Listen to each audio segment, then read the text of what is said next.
So, Prince William has reportedly made a move that feels less like family drama and more like a quiet declaration of how things are going to work from now on. And the detail that makes the whole thing fascinating isn't even the headline itself. It's that Princess Anne apparently saw it happen and said absolutely nothing, which, if you know anything about how that woman operates, is basically the royal equivalent of standing up and slow clapping. The story is that William effectively expelled Camilla's grandson from Windsor, or at least made it very clear that the free access and casual proximity to the inner royal circle that Camilla's family had been enjoying was over. And the way it was handled tells you everything about where the power actually sits right now. Before we get into it, if you're into royal dynamics and the kind of palace intrigue that never makes the official statements, subscribe to Crown Watch so you don't miss when we break this stuff down. Here's where this gets interesting. For years, Camilla's family has been around, not officially, not with titles, not with any constitutional role, but physically present at the kind of events that signal belonging. Christmas at Sandringham, family gatherings, the kind of appearances that make photographers take note and make royal watchers start asking questions about whether the line between royal and non-royal is getting blurry. Camilla has 5 grandchildren through her 2 children from her first marriage.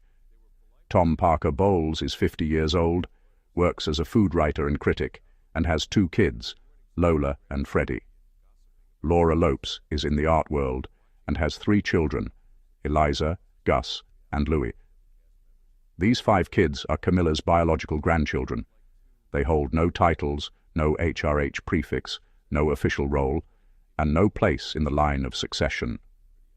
They are, in the legal and constitutional sense, regular citizens who happen to have a grandmother who married the king. And for a while, that seemed like enough. They attended royal events. They were included in Christmas celebrations. In 2024, Camilla's children and grandchildren were at Sandringham for the first time, which royal commentators treated as a significant moment of blending, of acceptance, of the family finally becoming one big integrated unit after all those years of scandal and public hostility. The narrative was that Camilla had completed this remarkable transformation from the most hated woman in England to a respected queen, and her family was being brought into the fold as part of that redemption arc. But then 2025 happened, and the invitation didn't come. Tom Parker Bowles confirmed that neither he nor his sister Laura would be attending Christmas at Sandringham that year. The official explanation was that the gathering was going to be smaller, more private, more focused on the immediate family because of the king's ongoing cancer treatment. And on the surface, that sounds reasonable. The king is 77 years old. He's dealing with a serious health situation. It makes sense to keep things intimate. But here's the thing that makes that explanation fall apart when you actually look at who was there. Beatrice and Eugenie attended. Prince Andrew's daughters, whose father had been stripped of his royal titles and effectively exiled from public life, were at Sandringham. They chose loyalty to the monarchy over their disgraced father, and they were welcomed. So the Christmas table wasn't strictly limited to working royals or even to people without controversy attached to their names. It was limited in a way that specifically excluded Camilla's biological family, while including other non-working members of the extended Windsor clan. That's not a scheduling conflict, that's a boundary being drawn, and this is where William comes in, because the timing of all this lines up with something bigger that's been happening behind the scenes. William has been very clear, both in his actions and in what palace insiders report about his thinking, that he envisions a slimmed-down monarchy. He wants a focused, efficient royal operation centered on the direct line of succession and a small group of working royals who actually carry out engagements and justify their public funding. He's watched what happens when the royal family gets too big, too sprawling, too full of peripheral figures who attract media attention without contributing anything meaningful. The Prince Andrew situation was the obvious cautionary tale, and William was reportedly the one pushing hardest for a swift resolution there. Sources described him as smouldering on the sidelines while Charles hesitated, frustrated that the institution wasn't moving fast enough to cut out a clearly damaging element. When Charles finally removed Andrew's titles in late 2025, it was widely understood that William and Camilla had been aligned on that decision, both pushing for action. But sharing an enemy doesn't create a permanent alliance, and the deeper issue between William and Camilla has always been there, rooted in something that no amount of polite public appearances can erase. Camilla was central to the breakdown of William's parents' marriage. Diana described her marriage as crowded, and everyone knew what she meant. William grew up watching his mother suffer, watching the public humiliation play out in tabloids and television interviews, watching his father choose another woman while his family fell apart. For years after Charles and Camilla married, William kept a careful distance, polite, dutiful, never openly hostile, but not warm either. People who knew them described a chill that never quite thawed, a friendliness in public and a caution in private. They found common ground during the Andrew crisis because both of them care about protecting the institution. But that's not the same as trust, and it's certainly not the same as wanting someone's grandchildren permanently embedded in the royal orbit. Now, in November 2025, William and Catherine moved their family from Adelaide Cottage to Forest Lodge on the Windsor Home Park estate. Palace insiders read this as a significant strategic move. They were creating their own court, their own household, physically separate from Buckingham Palace and operationally distinct from the current king's setup. The message was clear. The Wales family is building its own future with its own priorities and its own definition of who belongs in the inner circle. George, Charlotte, and Louis are the core. Catherine's family, the Middletons, are managed and accepted in a limited way, but Camilla's grandchildren represent a kind of complexity that doesn't fit the streamlined model. They're not Windsors, they're not working royals, they're not in the line of succession. Their connection to the crown is entirely through Camilla, and when Charles eventually passes, Camilla's status changes dramatically. She becomes Queen Dowager. Her household budget gets renegotiated. Her access to royal life shifts, and everything comes under the authority of the new king, the man whose mother she helped push aside in the public eye. That's the structural reality that makes this reported expulsion from Windsor so significant. William isn't just being petty about his father's wife's grandchildren. He's setting the template for what his monarchy will look like. And he's doing it while Charles is still on the throne, which is the part that signals how much informal power has already shifted. Charles remains king. He still holds constitutional authority. But the power to shape public perception, to plan for the future, to decide who gets access to what spaces and what events, that's increasingly flowing toward William, and the palace machinery is actively elevating him. They're preparing for the transition, and part of that preparation involves deciding who will be part of the next reign and who will not. And then there's Princess Anne, who is somehow the most telling part of this whole situation, precisely because she hasn't said a word. Anne completed 478 official engagements in 2025, more than anyone else in the royal family, including William. At 74 years old, she works harder than people half her age, and she operates according to a personal code that values duty, discretion, and dignity above everything.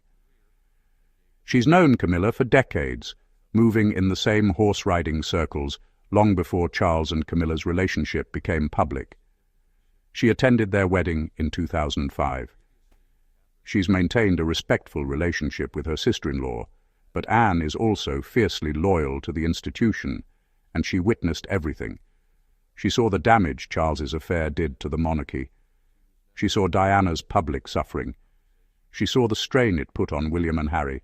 She's never commented publicly on any of it, choosing instead to just keep working, keep showing up, keep doing the job while others created chaos around her. So when reports emerged that William had made a move to limit Camilla's family's access to Windsor, and Anne was present and said nothing, that silence is loud. Royal commentators, though careful to note that nothing is officially confirmed, have suggested that Anne supports William's approach to modernizing the monarchy.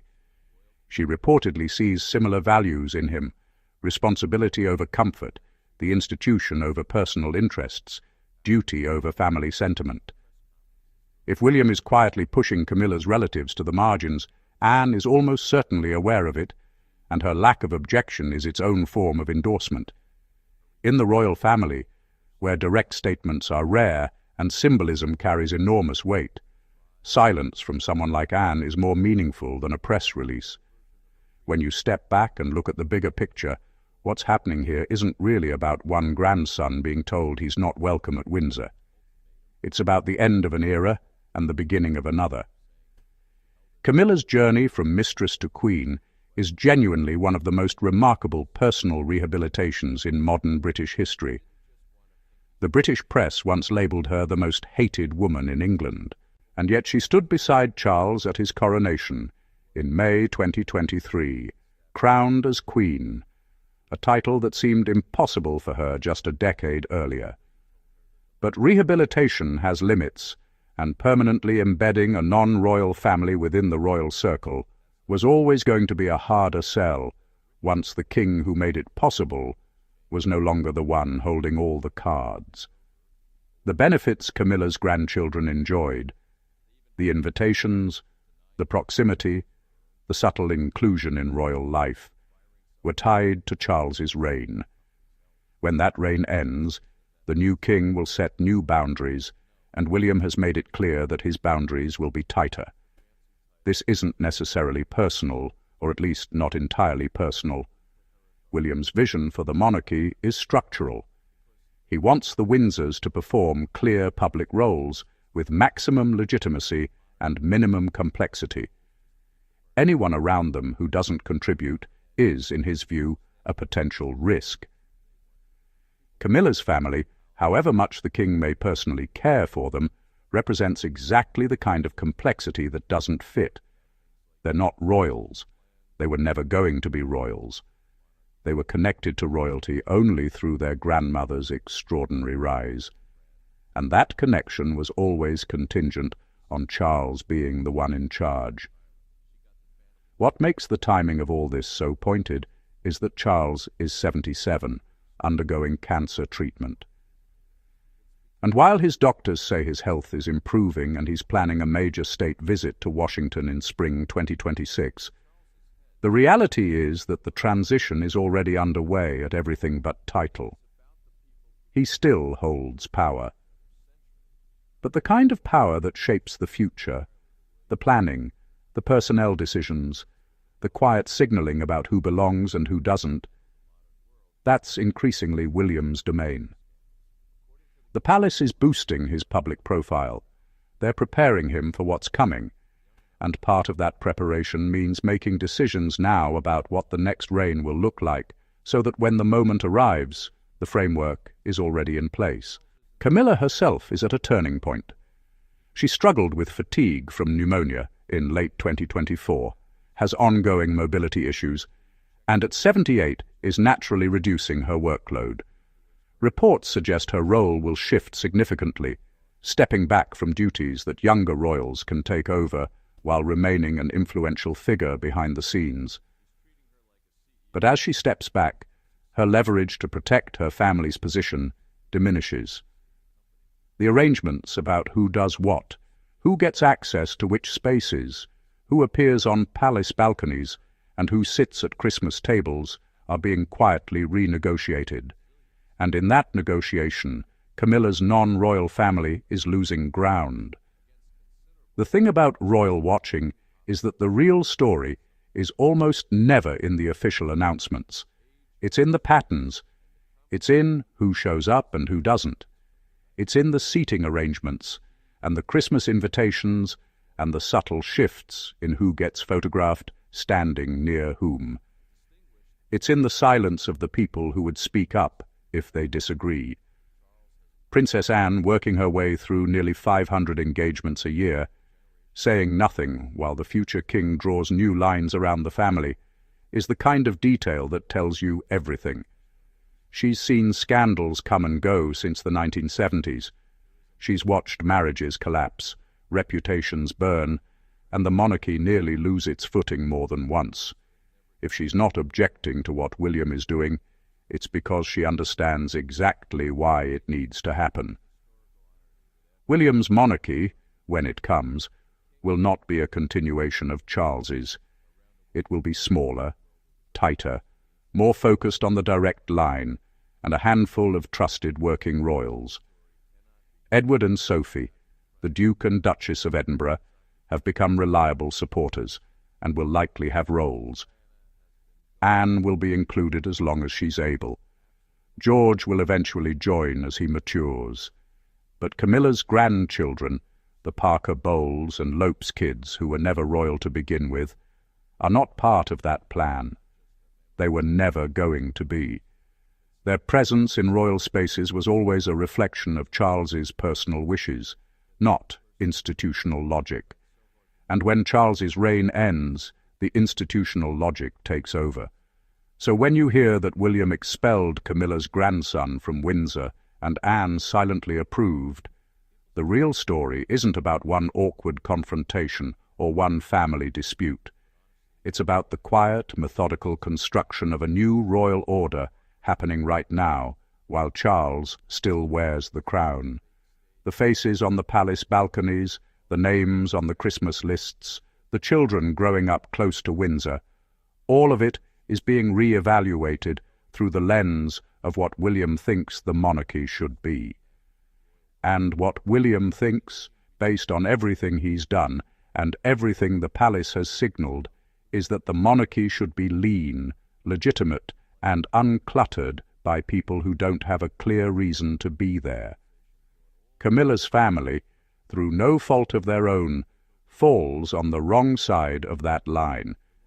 They were beneficiaries of a unique historical moment, a window of acceptance that opened when Charles finally married the woman he'd loved for decades, and closed when the future king decided that his reign would be built differently. Princess Anne, watching all of this with the perspective of someone who's seen every cycle the monarchy has gone through for half a century, recognizes the necessity of what's happening, even if she'd never say so publicly. And William, methodically and without fanfare, continues building the institution he intends to lead. One boundary at a time, one invitation list at a time, one quiet decision about who belongs and who doesn't at a time. The silence from the rest of the family suggests they understand exactly what's happening. The question now isn't whether the transition is underway, but how much more of it will play out before the crown itself changes hands.